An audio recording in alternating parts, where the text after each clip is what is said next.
Howdy everyone, Sarcy here, and today we'll be looking at Arcade Fuzz on Nintendo Switch. Arcade Fuzz is a mix of two mini-games, TTV3 and Warp Zone Drifter. I'll start with Warp Zone Drifter since it's the first one I tried. I'll be honest here, I didn't really like this one. So in this you control a top-down car and have to hit into all of the goal rings, and as you get into further levels there will be hazards introduced that you'll have to avoid. Now the reason I don't like this is that the car is just too hard to handle.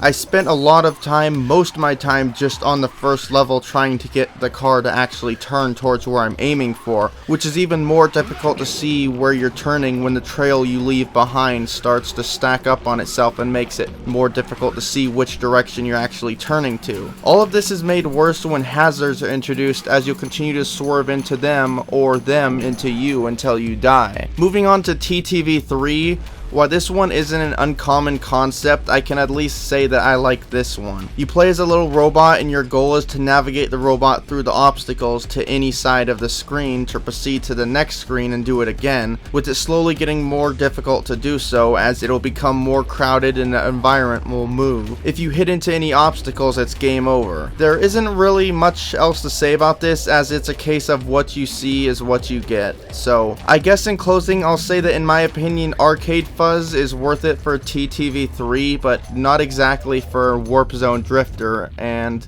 it isn't too bad for a $2 asking price. So if you want this game yourself, it's available on the eShop for the low price of $2, and I'd like to thank QUByte Interactive for sending me the review key.